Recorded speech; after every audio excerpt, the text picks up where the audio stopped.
Hello, I'm Dali, and you are watching the Wolf Girl Oracle, and welcome to Shadowy Fridays.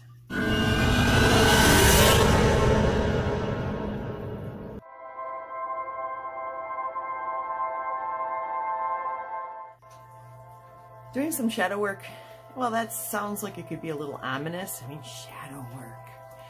But actually, it is a wonderful and helpful tool, and we're going to talk about that first.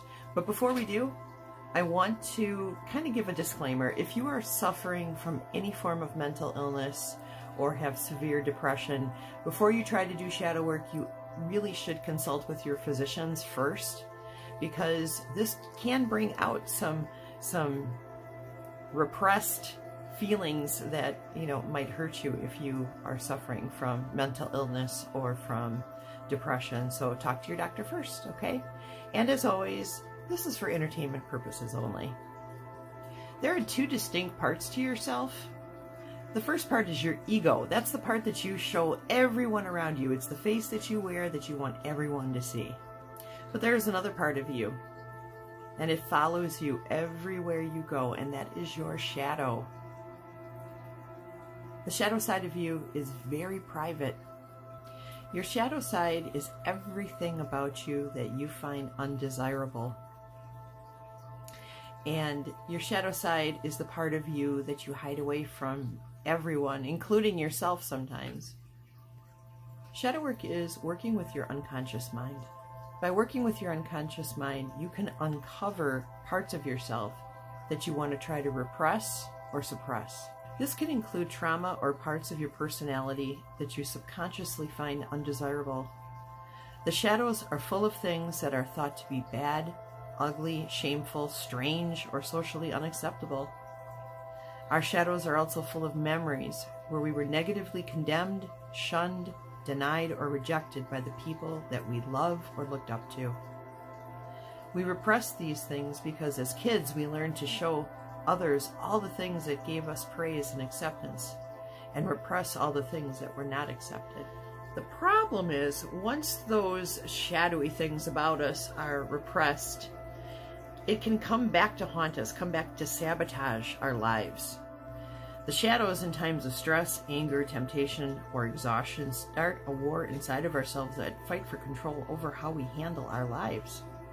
The shadows are very manipulative, so we need to meet, befriend, and acknowledge our shadows so we are in control of ourselves, not them. Over the course of the next 10 weeks on Fridays, we're going to do some shadow work together.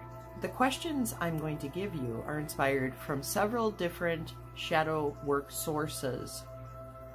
Books, cards, many different things. And I will have links in the description below to those sources so that if you're interested, you can purchase them too. I will give you a question on Fridays that is designed to help expose those shadowy areas of your life that may need attention. All you have to do is be honest with yourself. Because if you're not honest with yourself, shadow work will not work. No one else is going to see or listen to the answers that you write down. I suggest you get yourself a spiral notebook and you just sort of keep track of the questions and the answers in your spiral notebook, and then just keep that for you, that nobody else has to look at that. So you need to be honest with you. No one is going to judge you. Also, shadow work might bring up some pretty heavy memories or feelings from the past. You cannot be afraid to feel when doing shadow work. Once the feelings and memories come to the surface, approach them with a curious and forgiving heart. Show yourself self-love and compassion throughout the process. Forgive, let go, and heal. Your ego and your shadow can coexist peacefully, and shadow work is a lifelong process. Okay, now that we have that out of the way, let's get right on to our first Shadowy Friday question.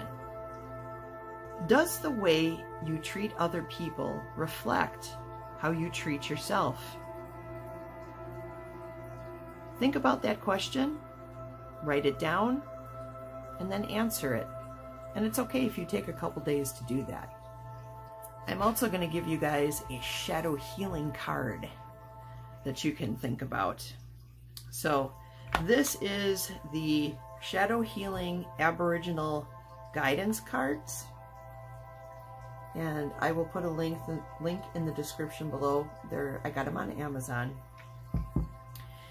And the card that I pulled for today says, not being able to move forward can overwhelm and create a sense of fear, but standing still can be just as frightening. At least moving forward can create change. Let me get that in there.